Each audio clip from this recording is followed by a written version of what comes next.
Bueno, pues aprovechamos el tiempo de descanso para charlar con gente siempre interesante en el mundo del fútbol y bueno, hablamos de gente en este caso súper conocida porque hoy tenemos el gusto de poder hablar un ratito con Robert Moreno. Me imagino que sobran las presentaciones, ¿no? Ha sido seleccionador nacional y bueno, sus últimas aventuras como técnico, ¿no?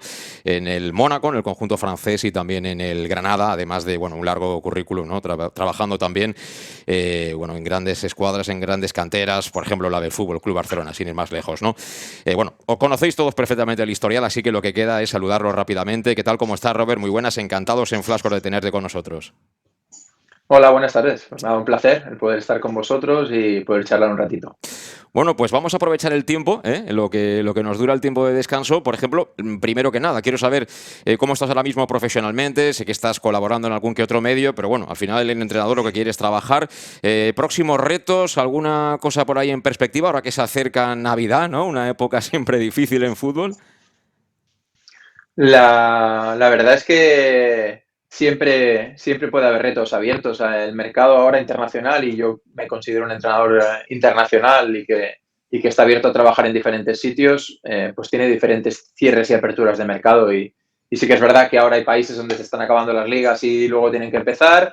Luego siempre tienes situaciones propias en las ligas locales o en las ligas europeas de compañeros que pierden su trabajo. Se acerca un parón de selecciones, que eso siempre abre una pequeña ventana y bueno, el estar preparado, ¿no? Estar abierto a todo lo que pueda llegar, esperando que sea un proyecto el que considero yo o considere idóneo después de las experiencias recientes. Uh -huh. Estos últimos meses sí que he leído que han sonado, bueno, incluso alguna que otra selección, no sé si decir exótica, ¿no? Pero bueno, por lo menos sí lejana y algún que otro club mexicano y demás. No sé si ha habido algo de verdad serio en todo ello o estás un poco más por la labor de intentar buscar o que llegue algo de aquí de España o quizá de otras ligas un poco más relevantes. No, no, como te decía al principio, no tengo ninguna limitación. La limitación principal es en cuanto a la seriedad del proyecto, ¿vale? Sí que es verdad que a veces se publican cosas que pues tienen un 10%, un 20%, un 30% de verdad. Muchas veces son interesadas por una parte o por otra, pero en definitiva sí que ha habido aproximaciones con selecciones, con equipos, sin que nada se haya llegado a materializar, pues por diferentes razones, ¿no? Sin concretar en ninguna. Pero sí que es verdad que yo personalmente una de las cosas que me apasiona de esta profesión o que me motiva de esta profesión es el hecho de poder viajar y de poder conocer otras culturas y no me pongo ningún tipo de limitación a decir solo voy a entrenar en España, solo voy a entrenar en Europa, para nada. Lo que quiero es eso, que sea un proyecto serio, definiendo serio como, bueno, pues que cumpla una serie de expectativas que para mí son importantes y que no acabo de tener en los dos primeros proyectos que he tenido en solitario, en clubes, y que para mí son importantes, ¿no? Desde la estructura que tienen, con las personas que vas a trabajar, el tener un proyecto común, el que pues haya afición, que haya una calidad de vida, ¿no? O una vida que pueda ser aceptable para ti y para tu familia, porque al final ya no va uno solo a los sitios. Y eso es un poco el resumen. A mí no me da miedo estar en otros países, no me da miedo tener que aprender otros idiomas y de hecho he estado en diferentes países viviendo y más o menos siempre me he salido un poco con el hecho de poder entenderme, ¿no? Que creo que en definitiva es algo importante para la comunicación con los jugadores, con la prensa, con la propia directiva y en ese sentido no, ninguna limitación. Bueno, pues veremos qué depara el futuro, ¿no? Supongo que con ganas y con ganas de que llegue algo a corto plazo.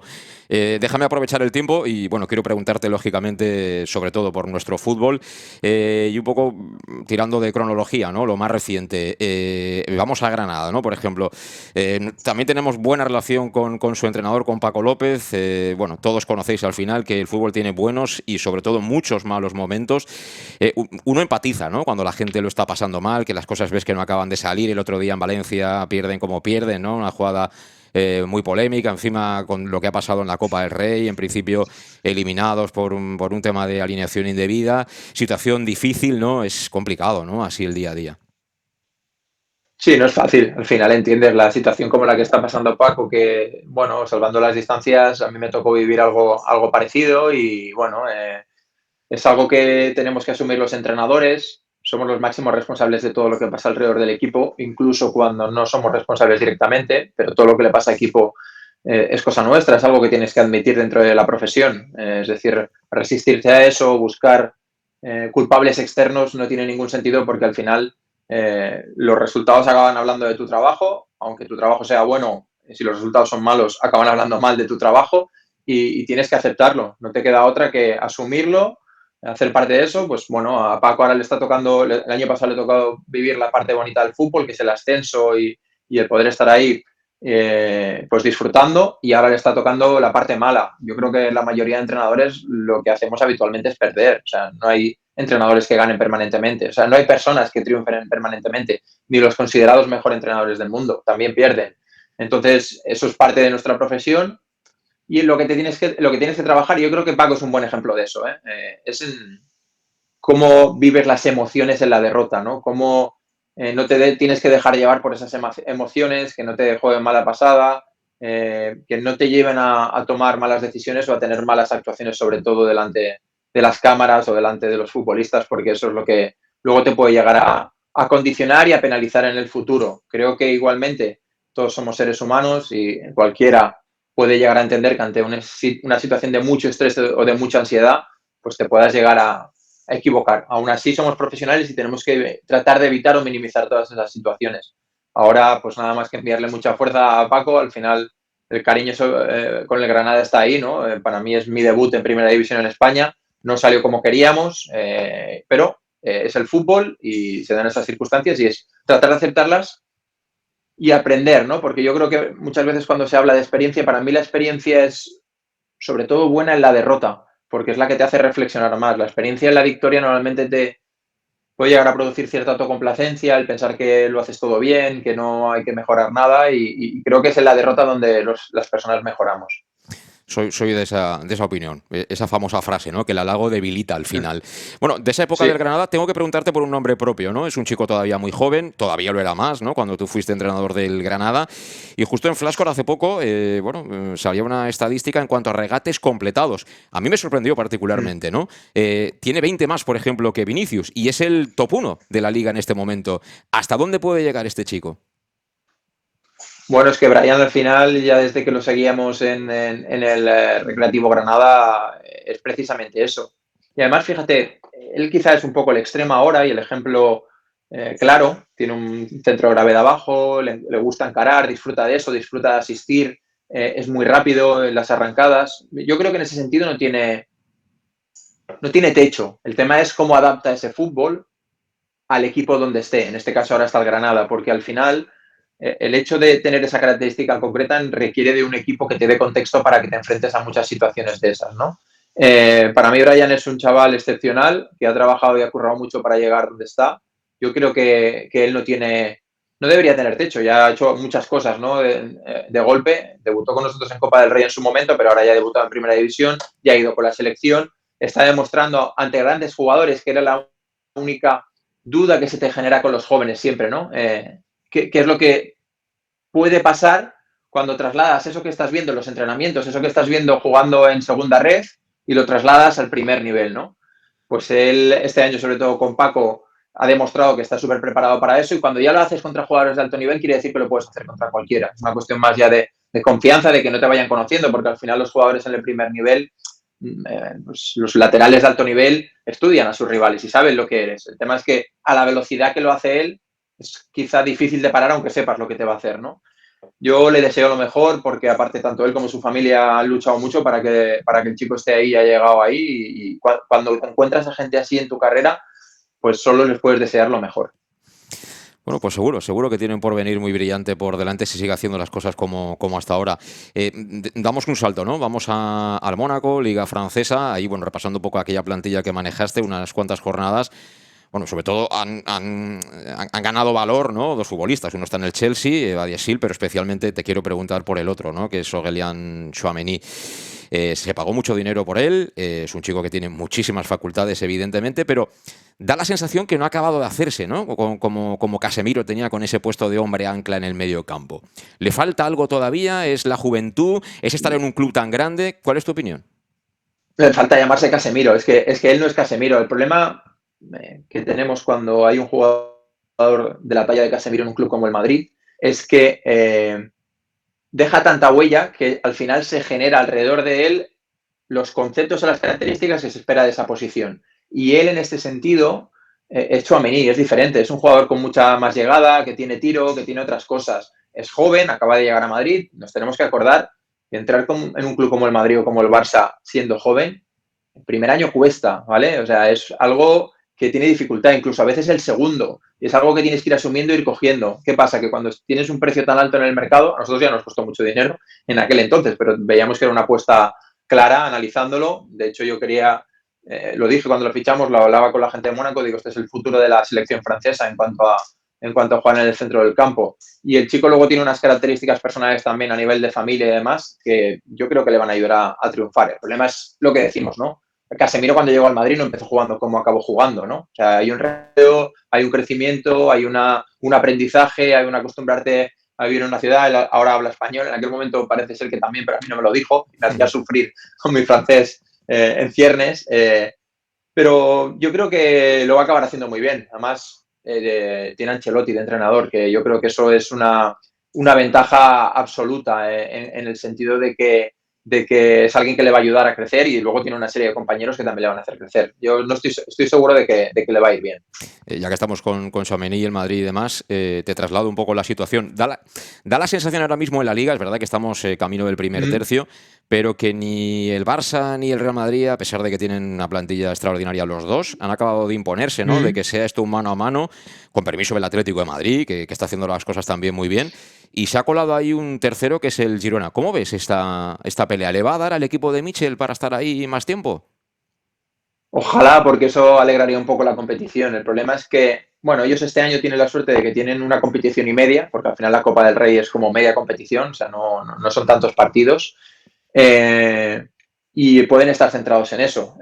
Cuando ya estás en ese nivel, pero además tienes que alternar con competiciones europeas, cuesta un poco más. Yo creo que les va a durar lo que les dure la ilusión y el creer en lo que están haciendo. Sí que es verdad que pues durante una temporada que es muy larga, son 38 jornadas, aunque ya llevamos 12 y eso les hace estar en un nivel alto y ya no ser una sorpresa o una casualidad, mantener ese durante toda la temporada es complicado y todos los equipos, todos, sin excepción, pasan por momentos de bajón durante la temporada. El Barça y el Madrid no dejan de estar haciendo lo que venían haciendo. O sea, si tú miras al final los números, van a acabar siempre los dos con un número de victorias amplio, con algún empate y con algunas derrotas, ¿vale? El tema es en qué momento se producen, pero ellos siempre tienen, pues, momento de duda, ¿no? Como puede ser ahora un poco el Barça, que no está en su mejor momento, pero luego te pega un acelerón, empieza a acumular partidos, victorias y están ahí.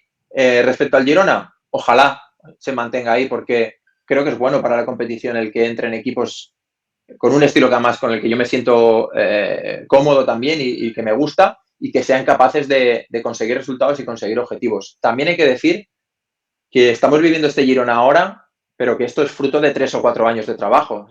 Ya no solo con Michel, sino antes de Michel, ¿no? Con su director deportivo, con Quique Cárcel. El seguir una filosofía, el tener una cultura respecto a qué tipo de jugadores fichas, qué tipo de perfiles, qué tipo de estructura le estás dando al entrenador para cuando llega y que pueda triunfar, ¿no? Entonces, en ese sentido, pues yo contento, le deseo lo mejor, pero tampoco te sé decir lo que va a pasar, porque esto del fútbol es muy caprichoso, luego aparecen lesiones, aparecen situaciones que no controlas y el equipo pega un bajón y luego cambiar esa dinámica negativa vuelve a ser difícil. Igual que la positiva también te enganchas y la mantienes, si luego te viene una negativa quizás es difícil remontar, más cuando no hablamos de grandes equipos. Te hago la penúltima, Robert. Xavi Hernández, Fútbol Club Barcelona, se perdió el clásico, eso duele mucho. Tú has estado muchos años además ahí en Can Barça. En la Champions no han cerrado todavía su presencia en octavos de final con todo el lastre que se lleva de las últimas temporadas. El equipo tampoco está teniendo la fiabilidad defensiva del año pasado, pero es verdad que tiene mejor plantilla, ¿no? Diría yo, y además con la aparición de chavales jóvenes con mucho nivel. ¿Qué me dices de Xavi Hernández y la gestión que está haciendo un poco del asunto de... Primero, para mí, Xavi, quizá no soy justo porque estuve el último año en el que se retiró con él y al final le tengo cariño, no digo que tengamos amistad, pero he estado visitándolo alguna vez allí y es difícil. Voy a intentar ser objetivo, ¿vale? Respecto a las cosas que están sucediendo. Él llegó en un momento complicado. Fue capaz de cambiar esa dinámica. le tocó lidiar con una plantilla que venía de ser joven, pero que estaba en proceso de cambio y de mejora. Yo no sé si la de ahora es mejor que la de antes, porque eso luego van a acabar diciendo los resultados y los momentos de los jugadores. A priori, por nombres puede parecer que sí, pero los nombres no tienen rendimiento. El rendimiento lo tienen esos jugadores cuando se meten dentro del campo. A mí me pasaba un poco cuando estaba en la selección. Decía, yo no quiero traer nombres, quiero traer rendimientos, ¿vale? Y eso es lo que nos va a decir. La información la vamos a tener a final de temporada. Lo que me ha demostrado hasta ahora es que tiene capacidad de adaptación y de análisis, que ha sido capaz de cambiar sistemas tácticos, de inculcar variantes, de cambiar partidos, que para mí es esa parte más compleja que tenemos los entrenadores, que en mitad de un partido las cosas no van bien y con tu intervención y la de tu staff, porque me consta que es un staff que trabaja muy bien, le das al equipo lo que necesita para cambiar partidos, ¿vale? Y eso lo ha hecho. Luego los resultados están ahí, el año pasado fue campeón. Sí que es verdad que el año pasado la Champions no estuvo bien, pero volvemos un poco al punto en el que nos encontramos ahora. Desgraciadamente para él, tuvo una serie de bajas el año pasado en el momento clave de la Champions, en determinados partidos, que no le ayudaron. Y no nos olvidemos que aunque esto es un deporte colectivo, hay elementos dentro del colectivo que cambian lo que se produce ahí dentro. Se habla mucho sobre la complejidad en el fútbol y, bueno, resumiendo mucho la complejidad, habla de eso. Habla de que al final todo está relacionado y cuando faltan 2 o 3 jugadores dentro del terreno de juego, se puede llegar a cambiar el estilo de juego de un equipo. De hecho, con la falta de Pedri, con la falta de Jong, con pues no la mejor forma de alguno de los jugadores que juegan en el centro del campo, ahora mismo no entiendo que el Barça no es lo que quiere Xavi y él lo dice, él lo ha dicho públicamente, pero que está en el camino de buscarlo, que está en el camino de mejorar, eso seguro, y a mí me ha demostrado que esta capacidad. Yo creo que la clasificación en Champions raro será que se escape, ¿vale? Porque al final ahora tienes Porto y luego tienes Amberes, ¿no? Amberes es un equipo bastante inferior y al Porto lo recibes en casa. O sea, el empate contra el Porto ya te clasifica. O sea, ahora yo discutiría más sobre quedar primero o quedar segundo, que tampoco sabes si es bueno, ¿no? Porque luego resulta que hay equipos de altísimo nivel que tú quedas primero, ellos quedan segundos, te tocan en octavos y se acabó. O sea, luego también una parte y un factor ahí de aleatoriedad o de suerte. Entonces, a mí me gusta Xavi, me gusta lo que está haciendo. Creo que también le ha tocado hacer un aprendizaje dentro del cargo, a pesar de que estuvo muchos años como jugador en el Barça, y es la de hacer de entrenador, porque cambian mucho las cosas. Y él viene de Qatar, ¿vale? Donde tenía un entorno para mí favorable y en el que todo el mundo, pues, seguía su corriente. Y esto es otra cosa. Estar en Barcelona, es que la gente no se casa con nadie, ¿entiendes? O sea, la gente no le da igual quién seas y lo que seas. Al final lo que se quiere son resultados y juego. Acabo con esta, y al final se nos va el tiempo hablando de fútbol Sí. preguntando cosas. Robert, bueno, de tus tiempos en la selección te tengo que preguntar 2 nombres y por la comparativa. Sí. Uno es Busquets. Yo, un poco preparándome esta entrevista, he leído un artículo tuyo en Sport, Sí. creo recordar, en el que, bueno, era una despedida, pero también unas gracias, ¿no? Por todo lo que ha aportado no solo al Barça, sino también al fútbol español, Sergi Busquets, por la figura de Sergi como futbolista, de sus inicios en aquel Barça B de tercera división. Y en contrapartida, ¿no? Tú dices en ese artículo, va a ser complicado encontrar a alguien, ¿no? que pueda hacerlo olvidar. Pero es que el crecimiento de Rodri está siendo exponencial. Cada uno, evidentemente, con sus características. Pero ahí la selección me imagino que está de enhorabuena porque no está notando tanto la ausencia de Sergi. Bueno, es que Rodri para mí es lo más parecido que hay a nivel mundial. Bueno, mundial. Tampoco veo el fútbol de todo el mundo, veo mucho fútbol, pero no de todo el mundo. Pero creo que es lo más parecido a Busquets. Encima ha tenido la suerte de coincidir con un entrenador como Pep Guardiola, que te aporta muchísimo en ese sentido, e irse a jugar en un sistema con el que podemos compararlo con Busquets, ¿vale? Porque al final, a Zubimendi también lo puedes comparar ahora porque la Real está jugando también muy bien y en ese sistema.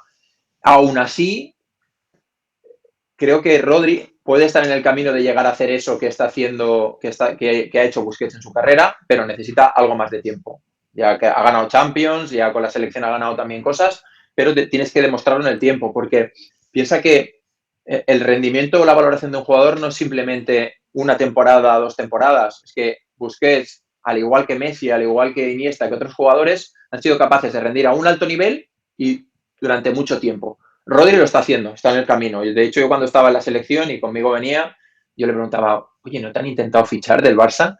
Y él me decía, sí, pero no con la intensidad que ha pasado con otros equipos y tal. Y también hubo una cuestión de temporal que cuando él explotó y empezó a aparecer, a Busquets todavía le quedaban muchos años y quizá no hubiese sido lo más inteligente poner a un chaval como él, que estaba ya para jugar de titular en cualquier equipo de los que estuviese, a la sombra de alguien como Busquets, que tiene una sombra muy, muy, muy alargada, ¿no? Es difícil quitar a Busquets del terreno de juego. Sí que es verdad que una de las cosas que escribí y que creo que ahora se están viendo, y la hemos visto también con Rodri, es que cuando sacas a Busquets es cuando te das cuenta de lo que suponía. Fíjate, Rodri, 3 partidos que no está con el City y el equipo ha perdido. Dices, a lo mejor no es causalidad, es casualidad, ¿no? Es casualidad que eso haya sucedido. Pero el equipo ha jugado peor. Entonces, son esas características que te digo de jugadores determinados que tienen una influencia enorme dentro de lo que es el juego colectivo. Pero Rodri está en el camino de ser el nuevo Busquets. Pues estamos seguros de ello. Muchas gracias por tu tiempo, Robert, por atender la llamada de Flashcore y, por supuesto, te deseamos mucha suerte en el futuro y a volver cuanto antes a los banquillos. Muchas gracias. Perfecto. Gracias a vosotros. Un abrazo.